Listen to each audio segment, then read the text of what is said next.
अस्सलाम वालेकुम everyone, this is Guyton chapter number 46 और इस पार्ट के अंदर हमने पढ़ा है regarding chemical substances that function as synaptic transmitters.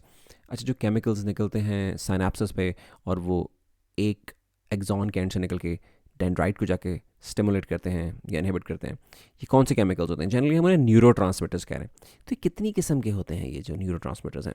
तो ये बेसिकली जो केमिकल्स, या हम सारे ओरल केमिकल्स की बात कर लें which acts as synaptic transmitters, वो कौन से होते हैं? एक तो होते हैं अभी small molecule rapidly acting transmitter, और दूसरे होते हैं लार्ज नंबर ऑफ न्यूरोपेप्टाइड्स जो कि स्लोली एक्ट करते हैं। अच्छा जी, एक है न्यूरोपेप्टाइड और एक है स्मॉल मॉलिक्यूल्स। ठीक है, अब ये स्मॉल मॉलिक्यूल्स क्या करते हैं? स्मॉल मॉलिक्यूल्स रैपिडली एक्ट करते हैं। ठीक है, और ये जो न्यूरोपेप्टाइड्स हैं जो कि लार्ज मोलेकुलर साइज इनका होता है, ये बहुत स्लोली एक्ट करते हैं। ठीक है, small molecules rapidly acting transmitters के अंदर हमारे पास सारे फेमस न्यूरो ट्रांसमिटर्स आ जाते हैं, dopamine, norepinephrine, acetylcholine and many others. ठीक है, उन्हें हम अगले लेक्चर में डिटेल में डिस्कस करेंगे। ठीक है, अच्छा, न्यूरोपेप्टाइड्स क्या हैं? न्यूरोपेप्टाइड्स का साइज बड़ा होता है और ये स्लोली एक्ट करते हैं। अच्छा, ये करते क्या हैं? इनकी असल इंपॉर्टेंस न्यूरोपेप्टाइड्स की ये है कि ये लॉन्ग टर्म चेंजेस कर देते हैं। लॉन्ग टर्म चेंजेस, देखो, जो भी चीज़ स्लो एक्ट करती है ना, वो उसका फिर असर ज़्यादा देर रहता है। तो लॉन्ग टर्म चेंजेस क्या करते हैं? लॉन्ग टर्म चेंजेस ये कर देते हैं नंबर्स ऑफ न्यूरोनल रिसेप्टर्स में। न्यूरोनल रिसेप्टर्स के साथ साथ ये नंबर ऑफ जो साइनेप्सेस हैं उन्हें ही चेंज कर देंगे। यानी कि देखो, अगर नंबर ऑफ न्यूरोनल रिसेप्टर्स ही बढ़ जाएं तो फिर तो बड़ी ज़बरदस्त ये तो चेंज हो गई और वो लॉन्ग टर्म रहेंगी। ठीक है, या नंबर ऑफ साइनेप्सेस ही कम या ज़्यादा हो जाएं, या साइज ऑफ साइनेप्सेस ही कम या ज़्यादा हो जाए, तो ये इस तरह के इफेक्ट होते हैं। इसके अलावा it also effects opening and clear of certain ion channels, उन पे भी ये इफेक्ट करते हैं। ठीक है, मेटाबॉलिक मशीनरी को भी बदल के रख देते हैं, जीन एक्सप्रेशन कराते हैं। जो भी जीन एक्सप्रेशन कराने वाली चीज़ होती है तो हमेशा लॉन्ग टर्म काम करती है। ठीक है, शॉर्ट एक्टिंग नहीं होती। अच्छा, अब आगे जाकर देख लेते हैं डिफरेंस। अब ये टेबल मैंने बनाया जिसमें कि small molecules, rapidly acting transmitters और न्यूरोपेप्टाइड जो कि लॉन्ग एक्टिंग है, इनका डिफरेंस देख लेते हैं। तो पहली चीज़ है जी साइज़। तो साइज़ का इनका डिफरेंस ये है कि ये स्मॉल साइज़ होता है इनका, और न्यूरोपेप्टाइड्स का लार्जर साइज होता है। Small size and larger size. Speed of action किसका ज़्यादा होता है? ये जो होते हैं ना स्मॉल मॉलिक्यूल्स, इनका स्पीड ऑफ एक्शन बहुत तेज़ होता है, बहुत विद इन मिली सेकेंड्स काम कर देते हैं। मगर न्यूरोपेप्टाइड्स का स्पीड ऑफ एक्शन इतना ज़्यादा नहीं होती, बहुत स्लोली काम करते हैं। स्लो काम करते हैं मगर ज़्यादा देर तक काम करते रहते हैं, प्रोलॉन्ग्ड एक्शन होता है इनका। ठीक है, अच्छा, सेम वही यहाँ पे कि अच्छा, फिर ड्यूरेशन ऑफ इफेक्ट। ड्यूरेशन, ये जो जल्दी जल्दी काम करते हैं ना, इनका काम शॉर्ट लिव्ड रहता है, ज़्यादा देर तक नहीं काम कर सकते। एक्शन तो रैपिड होगा रिलीज होने के बाद, मगर वो एक्शन ज़्यादा देर तक नहीं रहेगा, शॉर्ट लिव्ड एक्शन है। और इसका लॉन्ग लास्टिंग एक्शन है, डेज से ईयर्स तक इसका एक्शन रहता है। मैंने पीछे बताया ना कि जो भी ट्रांसक्रिप्शन के प्रोसेस को मॉडिफाई करेगा, ट्रांसक्रिप्शन ट्रांसलेशन, तो वो फिर बहुत ज़्यादा देर असर कर रखेगा। अच्छा, अब इसकी सिंथेसिस की लोकेशन कहाँ पे होती है, और फिर सिंथेसिस का प्रोसेस कहाँ पे होता है?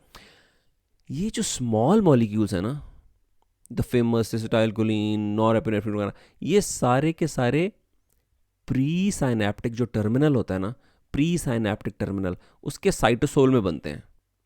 ठीक है, और सिंथेसाइज होने के बाद वेजिकल्स के अंदर चले जाते हैं। जो प्री साइनेप्टिक टर्मिनल है उसमें बनते हैं, मेन सेल बॉडी में नहीं बनते। वो जो एक्सॉन का जो एंड है ना, प्री साइनेप्टिक टर्मिनल, उसके साइटोसोल, उसके साइटोप्लाज्म में बनते हैं। ठीक है, और वहीं से उधर ही वेजिकल्स पड़े हैं, वेजिकल्स के अंदर चले जाते हैं। जबकि ये जो न्यूरोपेप्टाइड्स हैं जिनका साइज़ बड़ा है, जो स्लो काम करते हैं मगर लंबा काम करते हैं, वो न्यूरल सेल बॉडी के अंदर बनते हैं। ये कोई टर्मिनल टेस्टामेंटल में कोई नहीं बनते, न्यूरोनल सेल बॉडी में बनते हैं। और ये होती है बेसिकली जो हैं, ये बेसिकली लार्ज प्रोटीन्स के पार्ट होते हैं। न्यूरोपेप्टाइड्स, पेप्टाइड्स में प्रोटीन्स, तो ये synthesised as part of large proteins. तो ये बेसिकली लार्ज प्रोटीन्स की तरह होते हैं, और ये बनते कहाँ पे? राइबोसोम्स पे। तो प्रोटीन्स कहाँ बनती है? राइबोसोम्स पे।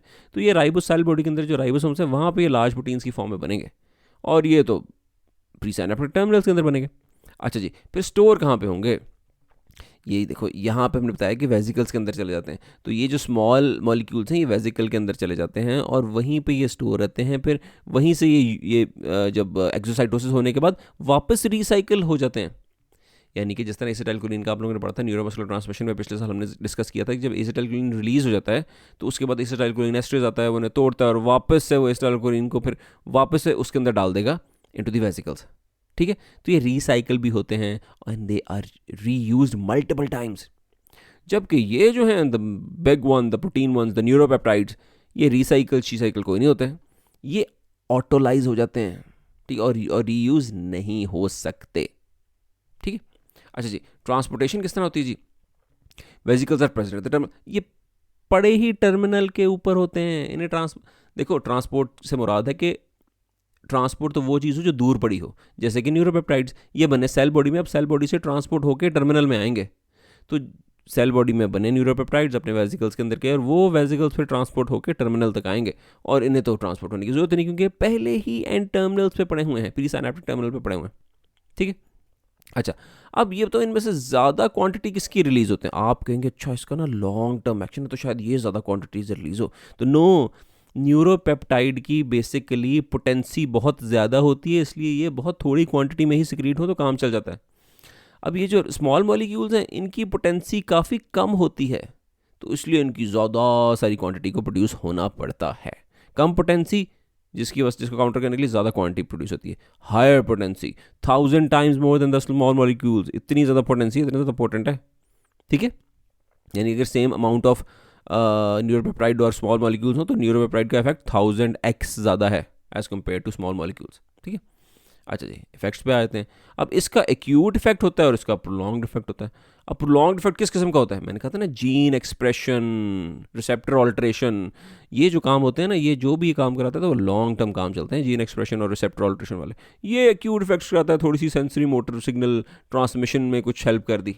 ठीक है, अच्छा, इसके अलावा इनके एडिशनल कैरेक्टरिस्टिक्स में देख लें तो वो वही कि इट कॉजेज, ये जो स्मॉल मॉलिक्यूल्स ये it cause increase and decrease conductance through ion channels. Typically जो आके लगा, एसिटाइलकोलिन आके लगा, या नॉरपेप्टाइड आके लगा, तो उसने आयन चैनल्स की थोड़ी देर के लिए खोल दिए, बंद कर दिए, इस तरह के काम किए। ठीक है, और ये क्या करते हैं? वही they effect cellular metabolism, opening and clear of certain ion channels, और साइनेप्सिस का नंबर बढ़ा देना, साइनेप्सिस का साइज बढ़ा देना।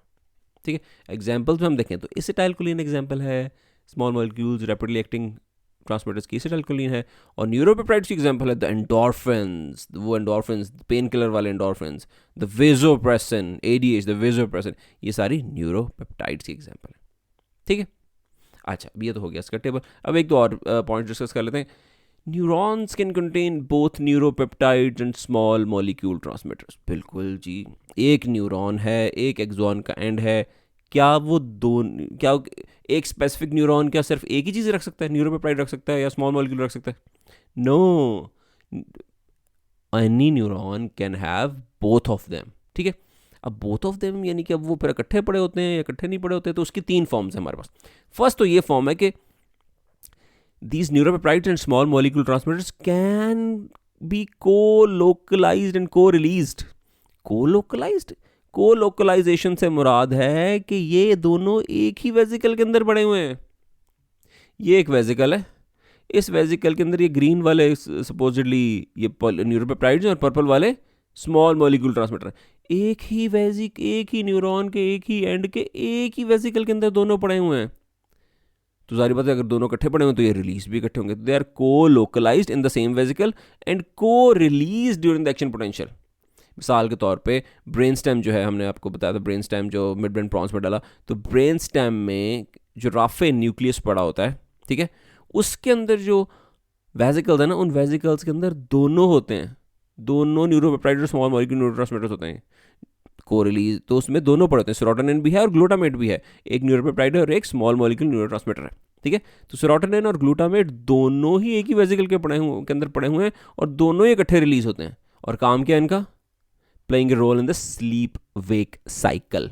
जब हम सोते हैं और फिर उठते हैं, फिर उसका एक स्पेसिफिक साइकिल होता है कि हर रोज़ रात को 10-11-12 बजे नींद आ गई, फिर सुबह 6-7-8 बजे हम उठ गए। ठीक है, तो स्लीप वेक साइकिल जो है, इसको ये राफे मैग्नेस न्यूक्लियस सेरोटोनिन और ग्लूटामेट के थ्रू इफेक्ट करता है। ठीक है जी, तो ये तो एक तो इस तरह पड़े हो सकते हैं। दूसरा तरीका ये कि पड़े तो एक ही टर्मिनल के अंदर होंगे मगर अलग अलग वेसिकल के अंदर पड़े होंगे, तो वो क्या कंडीशन हो जाएगी? वो ये है, उसको कहते हैं को ट्रांसमिशन। इसमें को लोकलाइजेशन, को रिलीज, इसे कहते हैं को ट्रांसमिशन। यानी कि एक ही टर्मिनल है मगर अलग अलग वेजिकल में दोनों पड़े हैं, stored in different vesicles and release separately. जब अलग अलग वेजिकल में पड़े हैं तो रिलीज भी अलग अलग ही होंगे, ठीक है। स्टिमुलस थोड़ा सा फर्क है, हाँ कैल्शियम ही आएगा, कैल्शियम ही अंदर आएगा तो ये रिलीज होंगे, मगर थोड़ा सा कैल्शियम के अंदर आने का पैटर्न फर्क होगा। मिसाल के तौर पे ये देखो, सिंगल एक्शन पोटेंशियल अगर आया तो उस सिंगल एक्शन पोटेंशियल के आने से अगर कैल्शियम अंदर आ रहा है तो एक तरह के वेजिकल्स एक्सोसाइटोसिस करेंगे, अगर मल्टीपल एक्शन पोटेंशियल्स आ रहे हैं तो दूसरी तरह के वेजिकल्स एक्सोसाइटोसिस कर देंगे, ठीक है। तो ये पहले वाली स्टेट थी को लोकलाइज, एक ही के अंदर, इसमें है को ट्रांसमिशन, एक ही वेजिकल के अंदर नहीं है मगर एक ही एंड ऑफ न्यूरॉन के अंदर है, ठीक है। अच्छा जी, अब तीसरी कंडीशन क्या, मैंने तो कहा था तीन तरह से पड़े हो सकते हैं, इसमें एक ही वेजिकल के अंदर, इसमें एक ही न्यूरोनल टर्मिनल के अंदर, और तीसरी एग्जांपल ये है जिसमें एक ही न्यूरोनल एंडिंग के अंदर नहीं पड़े होते बल्कि दो डिफरेंट एंडिंग्स के अंदर पड़े होते हैं, डिफरेंट बटन्स के अंदर, डिफरेंट जो प्री सिनेप्टिक टर्मिनल्स हैं उनके अंदर पड़े होते हैं। वेजिकल्स में be positioned on different buttons for selective release. ये देखें जी, एक ब्रांच ये होगी, एक ब्रांच ये, तो इसके डिफरेंट बटन्स बन गए, ठीक है, फॉर सिलेक्टिव रिलीज, ठीक है जी। तो ये थे हमारे पास। अब आपको पता नहीं चाहिए न्यूरोपेप्टाइड्स क्या चीज़ हैं। ज़्यादा तो आप लोगों के अभी तक नाम स्मॉल मॉलिक्यूल न्यूरोट्रांसमीटर के सुने होंगे, अगले लेक्चर में सारे डिस्कस कर लेते हैं, ठीक है। मगर न्यूरोपेप्टाइड्स को आपने याद रखना है कि वो हैं जो लॉन्ग एक्टिंग काम करते हैं, जो कम रिलीज होते हैं मगर पोटेंसी इनकी ज़्यादा है, जो इफेक्ट करेंगे वो हमेशा हमेशा रहेगा, वो यानी काफ़ी लंबा अरसा रहेगा, ठीक है जी। So this is it, see you in next.